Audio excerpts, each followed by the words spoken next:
When you think of Amazon, what do you think? Do you think of it as an e-commerce business? Maybe a logistics company? Do you think of it as a company with a bunch of robots delivering you stuff from the internet? So what exactly is Amazon?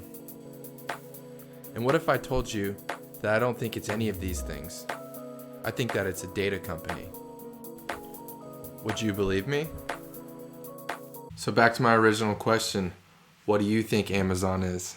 Welcome back, ladies and gentlemen. My name is Racky Ryan. Today, I'm going to be valuing Amazon stock. So stick around. By the end of this video, you're going to see my price target for Amazon, but also why I think Amazon is a data company.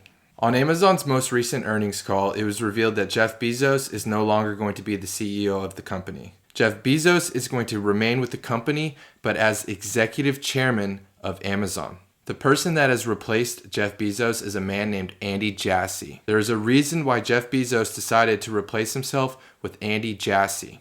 Andy Jassy is the CEO of Amazon Web Services. Amazon Web Services is the backbone for technology. The majority of the technology that you use today runs on Amazon Web Services. There are very large companies that run on AWS. Companies such as Zoom, Netflix, Spotify, companies that you use every single day run on AWS. Without AWS, then you do not have these type of companies. If you don't believe me, watch Andy Jassy for yourself. You know, we launched Redshift back in 2012, and it was the first data warehouse built for the cloud, and it continues to be the largest data warehouse in the cloud. We also talked about Zoom and its continued reliance on AWS. That's AWS, by the way, and not Oracle for the cloud services. Take a listen.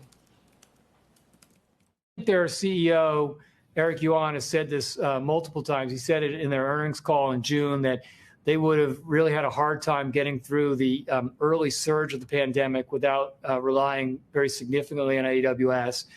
And then he just said it again in a press release today that where they named AWS as their preferred cloud provider, that the significant majority of their cloud infrastructure runs in AWS. And so the majority of what they do, the overwhelming majority of what they do in the cloud is run on top of AWS. So forget all this qualitative stuff. Let's take a look at facts as to why I think AWS is only going to continue to grow. Like I said, let's take a look at the data. This is one of my favorite websites, Internet Live Stats. This website is updating data on the internet. As you can see, there was 168 billion emails sent so far today. There's been 4 billion Google searches, 500 million tweets, 4.7 billion videos viewed today on YouTube. There's 4.8 billion internet users in the world. Look how quickly it's growing. Look how fast the emails are being sent. Look how quickly YouTube is being consumed. All I can say is wow. I can't believe that many emails are sent per day. Talk about spam. And wow, look how many YouTube videos I'm competing with daily. That's why I'm also bullish on another company named Google, but that's for another video. Come back for that. I'll do a price valuation on them next week. Now let's run the DCF model in order to derive the price target for Amazon.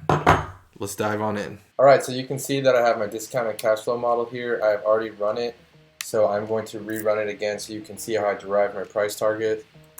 Right here is the key ratios from Morningstar. In order to get to this, you just go to Morningstar Amazon, which is right here. You click key ratios, pull key ratios data, and it's right here.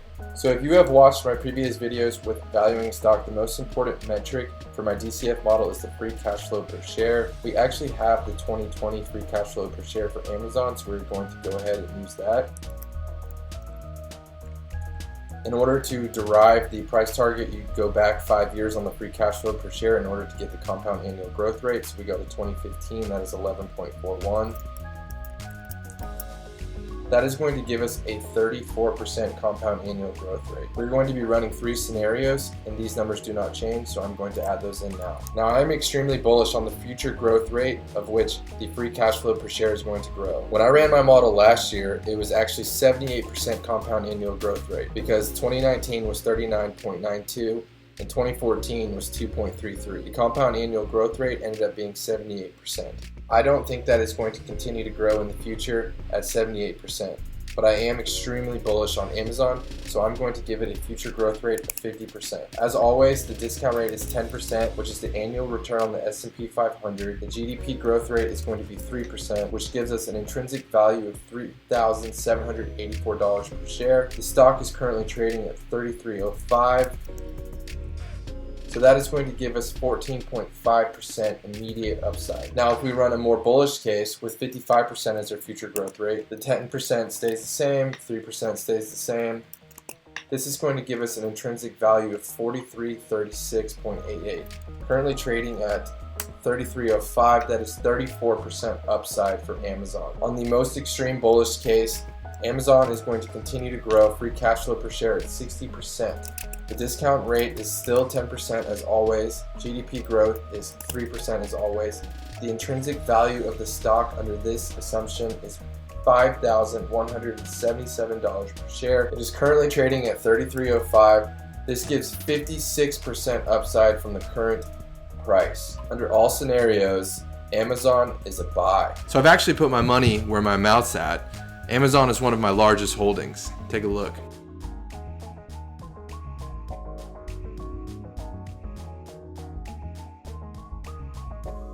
Price target that I'm giving Amazon is $4,400. That gives you 34% upside from the current price. So if you like this video today, make sure to hit the like button as well as subscribe so that you can see all my stock analysis going forward.